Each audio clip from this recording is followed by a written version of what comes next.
നമസ്കാരം. ഒരു വീടായാൽ അവിടെ ഒരു തുളസി ചെടി വേണം എന്നാണ് വിശ്വാസം.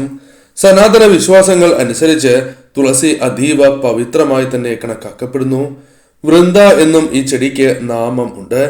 വൈകുണ്ഠത്തിലേക്ക് ഉള്ള വഴിയായി പൊതുവെ ഈ സസ്യത്തെ പറയുന്നു. ലക്ഷ്മി നാരായണ വാസമുള്ള സ്ഥലങ്ങളിൽ മാത്രം വളരുന്ന ചെടിയാണ് എന്ന പ്രത്യേകതയും തുളസിക്കുണ്ട്. മോക്ഷത്തിനായി നമ്മെ സഹായിക്കുന്ന സസ്യം കൂടിയാണ് തുളസി. ലക്ഷ്മി ദേവിയുടെ അവതാരം തന്നെയാകുന്നു തുളസി എന്നതാണ് വ്യത്യാസം. അതിനാൽ തന്നെ വീടുകളിൽ തുളസി നടുന്നതും അവയെ പരിപാലിക്കുന്നതും അതീവ ശുഭകരം തന്നെയാകുന്നു. എന്നാൽ തുളസി ചെടി നാം വീടുകളിൽ വളർത്തുമ്പോൾ ചില തെറ്റുകൾ ചെയ്യുന്നത് അതീവ ദോഷകരം തന്നെയാകുന്നു. ഈ തെറ്റുകൾ ഏതെല്ലാമാണ് എന്ന് ഈ വീഡിയോയിലൂടെ വിശദമായി തന്നെ മനസ്സിലാക്കാം.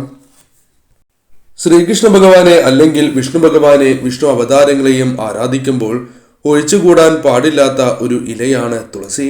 മന്ത്രങ്ങൾ ജപിക്കുമ്പോൾ തുളസി മാല സമർപ്പിക്കുന്നത് ഉത്തമമാകുന്നു. മാല ഭഗവാനെ അണിയിക്കുമ്പോൾ എപ്പോഴും നാം പാദം സ്പർശിക്കുന്ന രീതിയിൽ വേണം മാല ധരിപ്പിക്കുവാൻ, അല്ലെങ്കിൽ അത് ദോഷകരമായി മാറുന്നു. തുളസി അതേപോലെ സമർപ്പിക്കുമ്പോഴും ഭഗവാന്റെ കാലിൽ സമർപ്പിക്കുവാൻ ഏവരും പ്രത്യേകം ശ്രദ്ധിക്കേണ്ടതാകുന്നു. ഇപ്രകാരം ചെയ്യുന്നതാണ് ഏറ്റവും ശുഭകരം. നിത്യവും രാവിലെ തുളസിക്ക് ജലം ഒഴിക്കുന്നത് ഏറ്റവും ശുഭകരമാകുന്നു. രാവിലെ മാത്രം ഒഴിക്കുവാൻ ശ്രമിക്കുക. വൈകുന്നേരം പാടില്ല എന്ന കാര്യം ഓർത്തിരിക്കേണ്ടതാകുന്നു. രാവിലെ ജലം സമർപ്പിക്കുകയും 3 തവണ പ്രദക്ഷിണം ചെയ്യുന്നതും അതീവ ശുഭകരമാകുന്നു. ഉയർച്ച, ഐശ്വര്യം, ഭാഗ്യം, ലക്ഷ്മി നാരായണ പ്രീതി എന്നിവ വർദ്ധിക്കുന്നതാകുന്നു. എന്നാൽ ഏകാദശി നാളുകളിൽ ഒരിക്കലും ദേവിക്ക് ജലം സമർപ്പിക്കുവാൻ പാടുള്ളതല്ല. കാരണം ദേവി അന്ന് വ്രതത്തിലാകുന്നു. അതേപോലെ തന്നെ അന്നേ ദിവസം ഒരിക്കലും തുളസിയില പറിക്കുവാൻ പാടുള്ളതല്ല, ഇറുക്കുവാൻ പാടുള്ളതല്ല. അതും വളരെ ദോഷകരമായി ഭവിക്കും. എന്നാൽ വൈകുന്നേരം നിങ്ങൾ തീർച്ചയായും ദീപങ്ങൾ തെളിയിക്കേണ്ടതാകുന്നു. അതേപോലെ തന്നെ പ്രദക്ഷിണം പാടുള്ളതല്ല, സ്പർശിക്കുവാൻ പാടുള്ളതല്ല, ഇല പൊട്ടിക്കരുത് അഥവാ ഇല നുള്ളരുത് എന്ന കാര്യവും ഓർക്കുക. ഇങ്ങനെ ചെയ്യുന്ന വീടുകളിൽ ലക്ഷ്മി ദേവിയുടെ സാന്നിധ്യമാണ് വർദ്ധിക്കുക എന്ന കാര്യവും നാം ഓർത്തിരിക്കേണ്ടതാകുന്നു.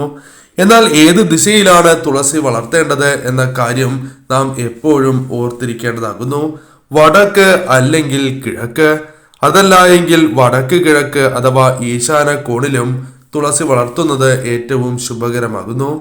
എന്നാൽ ഈ പറയുന്ന ദിശകളിൽ തുളസി ഉണ്ട് എങ്കിൽ ഏതെങ്കിലും ഒരു ദിശയിൽ, ഈ പറഞ്ഞിരിക്കുന്ന ദിശകളിൽ ഏതെങ്കിലും ഒരു ദിശയിൽ തുളസി ഉണ്ട് എങ്കിൽ മറ്റ് ദിശകളിൽ വളരുന്നതിൽ തെറ്റില്ല. അങ്ങനെ വളരുന്നത് ഐശ്വര്യപ്രദം തന്നെയാകുന്നു. എന്നാൽ ഈ ദിശകളിൽ ഇല്ലാതെ മറ്റ് ദിശകളിൽ വളരുന്നത് ശുഭകരമല്ല എന്ന കാര്യവും ഓർക്കുക. ഇങ്ങനെ ചെയ്യുന്നതിലൂടെ, അതായത് കിഴക്ക് ദിശയിൽ തുളസി വളർത്തുന്നതിലൂടെ വാസ്തുദോഷങ്ങൾ കുറയ്ക്കുവാൻ സഹായകരമായി മാറും എന്ന കാര്യം ഓർക്കുക. കൂടാതെ ഈ 3 ദിശകളിൽ തുളസി ഉണ്ടാകുന്നുണ്ട് എങ്കിൽ അത് ഏറ്റവും വിശേഷമാണ് എന്ന കാര്യവും നാം അറിയേണ്ടതാകുന്നു.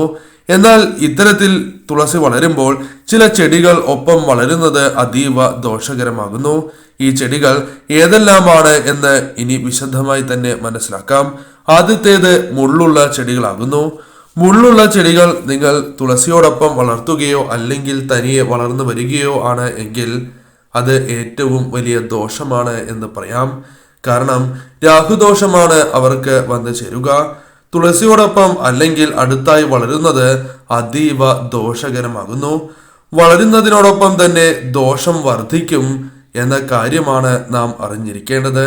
ദാരിദ്ര്യം, അതേപോലെ തന്നെ ദുഃഖം എന്നിവ വർദ്ധിക്കുന്നതിന് അത് കാരണമായി തീരും എന്ന കാര്യവും നാം ഓർത്തിരിക്കേണ്ടതാകുന്നു. അതേപോലെ തന്നെ ഷാമിച്ചെടി എന്ന ചെടിയുമുണ്ട്. പരമശിവനുമായി ബന്ധപ്പെട്ട് പറയുന്ന വളരെയേറെ പ്രാധാന്യം അറിയിക്കുന്ന ഒരു ചെടിയാണ് ഇത്. പോസിറ്റീവ് ഊർജം ഉള്ള ചെടിയാണ് എങ്കിൽ പോലും തുളസിയോടൊപ്പം വളരുന്നത് ദോഷകരമാണ്. അത് ജീവിതത്തിൽ നിങ്ങൾക്ക് ദോഷകരമായ ഫലങ്ങൾ നൽകുന്നതിന് കാരണമായി തീരും. പ്രധാനമായും ആ വീടുകളിൽ സാമ്പത്തികപരമായ നഷ്ടങ്ങൾക്ക് സാധ്യത കൂടുതലാകുന്നു. അതേപോലെ തന്നെ അസുഖങ്ങൾ വന്ന് ചേരുന്നതിനും അത് കാരണമായി തീരും എന്ന കാര്യവും ഓർക്കുക. അതേപോലെ തന്നെ ആലും ഇപ്രകാരം പറയാവുന്ന ഒന്ന് തന്നെയാകുന്നു. ആലിൽ സകല ദേവതാ സാന്നിധ്യവും ഉണ്ടാകുന്നു. എന്നാൽ ഇവ ക്ഷേത്രത്തിലോ ക്ഷേത്ര പരിസരത്തോ വളരുന്നതാണ് ഉത്തമം, വീടുകളിൽ പാടുള്ളതല്ല. അതിനാൽ തന്നെ തുളസിയുടെ അടുത്തായി വളരുന്നത് അതീവ ദോഷകരമാണ് എന്ന കാര്യം ഓർത്തിരിക്കുക. കാരണം നിങ്ങളുടെ വീടുകൾക്ക് ധനപരമായ നഷ്ടങ്ങൾ, എത്ര തന്നെ അധ്വാനിച്ചാലും ധനം കൈകളിൽ ലഭിക്കാത്ത അവസ്ഥ പോലും നിങ്ങൾക്ക് വന്നു ചേരും. അത് പ്രത്യേകം ഓർക്കേണ്ട ഒന്ന് തന്നെയാകുന്നു. മറ്റൊന്ന് ചപ്പുചവറാകുന്നു. തുളസിയുടെ അടുത്തുള്ള സ്ഥലങ്ങൾ എപ്പോഴും വൃത്തിയായി തന്നെ ഏവരും സൂക്ഷിക്കേണ്ടതാകുന്നു. അനാവശ്യമായ സാധനങ്ങൾ ഒരിക്കലും കൂട്ടിയിടാൻ പാടുള്ളതല്ല. അതേപോലെ തന്നെ അഴുക്ക് ജലം കെട്ടി നിൽക്കുന്നതും വളരെ ദോഷകരം തന്നെയാകുന്നു. അതിനാൽ ഇപ്രകാരം സംഭവിക്കാതിരിക്കുവാൻ നിങ്ങൾ പ്രത്യേകം ശ്രദ്ധിക്കേണ്ടതുമാകുന്നു. അതേപോലെ തന്നെ പ്രധാന വാതിലുമായി ബന്ധപ്പെട്ടും ചില കാര്യങ്ങൾ പരാമർശിക്കേണ്ടതായിട്ടുണ്ട്. പ്രധാന വാതിലിന് നേരെയായി തുളസി വരുന്നത് അതീവ ശുഭകരമാണ് എന്ന് തന്നെ പറയാം.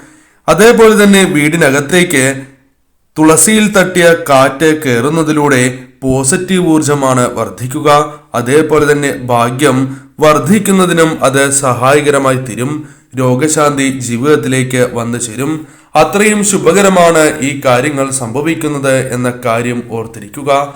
അതിനാൽ വീടിന്റെ പ്രധാന വാതിലിന്റെ മുൻപിലായി തന്നെ തുളസി വളർത്തുവാൻ ശ്രമിക്കുക.